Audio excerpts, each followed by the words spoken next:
Hello everyone, I hope you are doing well. In this video we will discuss question number 19.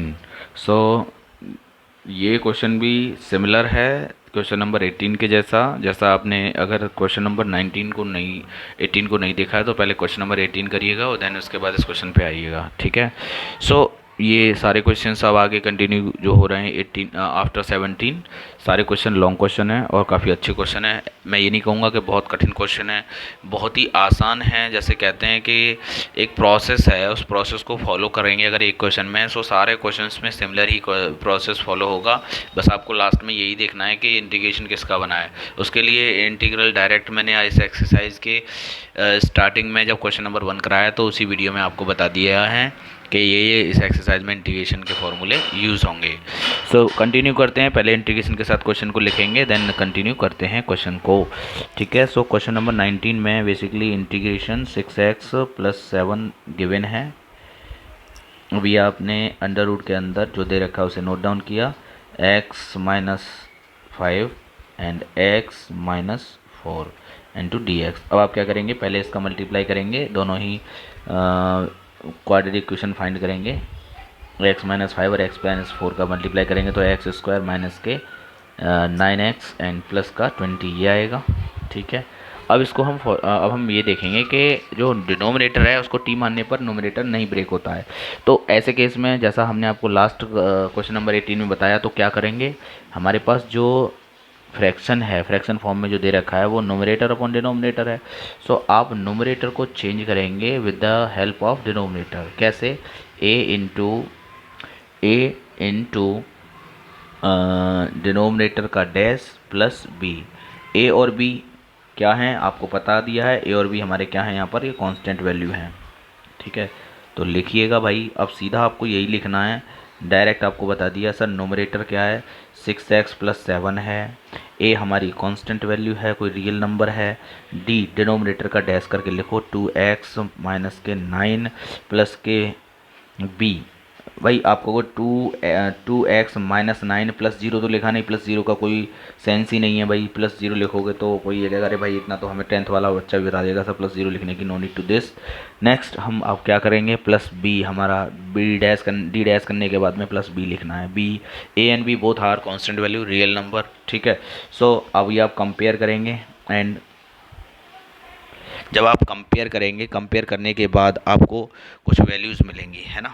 सो हम यहाँ पर जैसे ही हम compare करेंगे, एक मिनट,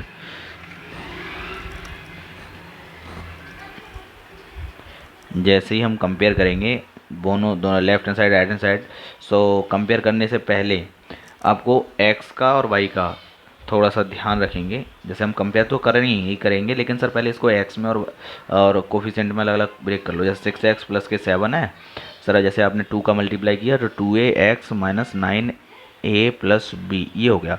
अब यहाँ से क्लियर हो रहा है कि x के कोफिशिएंट की वैल्यू क्या है और विदाउट x के जो कोफिशिएंट रह रखा है कांस्टेंट वैल्यू तरीके उसकी वैल्यू क्या है। सो यहाँ हम कहेंगे अब लिख लो सर कंपेयर, ठीक है। अब हम यहाँ कंपेयर कर लेते हैं। कंपेयर करने पर हमें पता चलेगा कि सर ये जो वैल्यूज़ हैं, एक मिनट, 6x यानी x का कोफिशिएंट 6 और इधर x का कोफिशिएंट 2a। सो यहाँ से a का वैल्यू निकल कर आया 3, ठीक है। अभी देखो दूसरा कैसे फाइंड करेंगे, 7 = -9a + b। अभी आपको पता है 7 = -9a का वैल्यू 3 प्लस के b। सो आप कहोगे सर ये हो जाएगा -27 प्लस b। तो b का वैल्यू हमारे पास क्या आएगा, b का वैल्यू आ जाएगा सर 34। b का वैल्यू हमारा क्या आ जाएगा, 34 आ जाएगा, ठीक है। a और b ये दोनों वैल्यू हमने जिसका डेरिवेटिव किया, जैसे हमने जो लिखा था उसमें इसे हम अल्फ़ा कहेंगे। हर क्वेश्चन में ये बात ध्यान रखनी है, जिसका हम डेरिवेटिव करते हैं, जैसे nominator = a × d dash plus b, इसके नीचे का जो वैल्यू पुट करने के बाद जो वैल्यूज़ बन रहा है उसे हम अल्फ़ा डिनोट करेंगे और हम यहाँ पर मेंशन करेंगे कि सर नोमिनेटर हमारा क्या था, नोमिनेटर था 6x + 7 = a के प्लेस पर आपको 3 लिखना है, 2x - 9 + b की जगह पर 34 लिखना है। अभी आपने ये लिख लिया, इसके बाद अब आपको ये पता चल गया कि आपका जो नोमरेटर है वो चेंज हो जाएगा 3 × 2x - 9 + 34 में। चलो, तो अब हम ये समझेंगे कि सर इंटीग्रेशन तो हमें ये दे रखा था, क्या दे रखा था, 6x + 7 divide by under root के साथ अंडर रूट लगा हुआ है एंड x² माइनस के 9x प्लस के 20 dx ये दे रखा था। लेकिन हमने अपना जो नोमरेटर है उसको चेंज कर लिया with the help of denominator. तो हमारे पास क्या बना, आप उसे चेंज करके आप लिखेंगे 2x minus 9 plus 34 upon denominator same वही जो था x² माइनस 9x प्लस के 20 और यहाँ आपने लिख दिया ना dx। अब इसके बाद हमारा जो क्वेश्चन होगा ये दो पार्ट में ब्रेक हो जाएगा। So 2x minus 9 upon under root के अंदर x² minus 9x plus 20 dx plus 34 को बाहर करिए इंटीग्रेशन से 1 अपॉन अंडर रूट के अंदर x² माइनस 9x प्लस 20 और ये हमारा dx। ठीक है, अभी आपको पता है कि सर ये जो हमारा जो ब्रेक हो गया एक इंटीग्रेशन था, लेकिन ये I1 और I2 दो अलग अलग इंटीग्रेशन में बन गया है। सो इसका इंटीग्रेशन आप अलग करेंगे, इसका इंटीग्रेशन आप अलग करेंगे। इस वाले इंटीग्रेशन को इंटीग्रेट करना वेरी इजी, क्योंकि question number 10 to question number 17 तक आपने ऐसे ही क्वेश्चन सॉल्व किए थे जिसमें नोमरेटर में 1 होता था। बस आप जो डिनोमिनेटर में जो वैल्यू दे रखी है उसका a+b या a-b का होल स्क्वायर में कन्वर्ट करके और उसको सॉल्व कर लो, बस, है ना। अभी I1 में क्या है सर, I1 में भी वेरी इजी, क्योंकि सर जो नोमरेटर के रूट के अंदर जो वैल्यू दे रखी है उसको t मानेंगे तो डिनोमिनेटर में जो आप जो वैल्यू दे रखी है उसको t मानेंगे तो नोमरेटर की वैल्यू पूरी तरह से रिमूव हो जाएगी। सो अभी आपको ये पता चल गया कि सर हम इसको क्या करेंगे, टी मानेंगे, टी मानने पर ये पूरी तरीके से कट जाएगा। ठीक है, सो हमारे पास बनेगा क्या, 3 इंटीग्रेशन ये बनेगा 1 अपॉन रूट टी और ये डी टी। क्यों, क्योंकि इसको टी मानने पर जो वैल्यू आ रही है वो नोमरेटर से डिनोमिनेटर की वैल्यू कट रिमूव हो रही है, सो मैंने डायरेक्ट लिख लिया है। ठीक है, इंटू 34।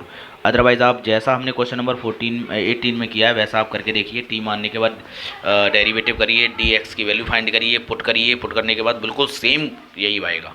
ठीक है, प्लस 34। अभी देखो, अब आपको पता है कि सर अब इससे आगे हम कर लेंगे इस क्वेश्चन को, लेकिन फिर भी मैं आपको जब आप फार्मूला बनाएंगे इस क्वेश्चन में तो वो फार्मूला क्या बनेगा वो मैं फार्मूला बनाते हुए लिख देता हूँ कि वो क्या किस में कन्वर्ट होगा।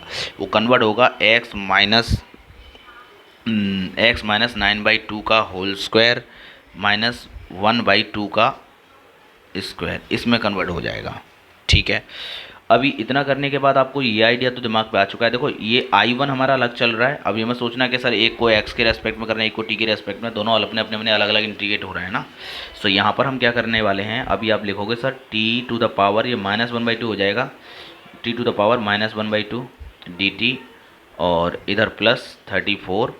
भाई अब आपको पता आएगा कि सर ये किसका बन रहा है, 1 अपॉन अंडर रूट के अंदर x² माइनस a²। सो हम कहेंगे लॉग x यानी x minus 9/2 plus under root के अंदर सर x माइनस 9/2 का होल स्क्वायर माइनस 1/2 का स्क्वायर प्लस c, ये बनेगा। ठीक है, अब देखो यहाँ पर हम क्या लिखेंगे, 3t⁻1/2 अपॉन 1/2 और ये हमारा प्लस का 34 इंटू लॉग मॉड के अंदर x माइनस 9/2 प्लस ये, इसको हम जब सॉल्व करेंगे तो हमारा वही बन के आएगा जो हमने स्टार्ट किया था जहाँ से क्वेश्चंस को, sir x² minus 9x plus 20 plus c और ये हो जाएगा हमारा 6 और टी का वैल्यू हमारे पास क्या है, x² plus 9x plus 20 plus 34 log के अंदर x minus 9/2 and plus under root के अंदर इसको हम x माइनस 4 और x -5 भी हम कह सकते हैं, क्योंकि सर इसको सॉल्व करके यही बना था। ठीक है, सो उम्मीद कर रहा हूँ आपको ये वीडियो अच्छी लगी होगी। वीडियो अच्छी लगी है तो वीडियो को लाइक करें, शेयर करें, चैनल पर पहली बार हैं सब्सक्राइब कर लें, बेल आइकन प्रेस कर लें अगर आप 12th क्लास में हैं। और एक बात का विशेष तौर पे ध्यान रखें कि अगर आप इस वीडियो में बताए हुए पूरा सॉल्यूशन चाहते हैं तो आप हमारे यूट्यूब के बायो में टेलीग्राम का लिंक लगा हुआ है। जैसे ही ये चैप्टर के हर क्वेश्चन कंप्लीट हो जाएगा तो वहाँ पर हम अपने टेलीग्राम पर हर चैप्टर की एक्सरसाइज की भी इम्पोर्टेंट वीडियोस के PDF डाल देते हैं। सो वहाँ पे आके जाके आप देख सकते हैं। मिलते हैं नेक्स्ट में, जब तक के लिए बाय बाय, टेक केयर।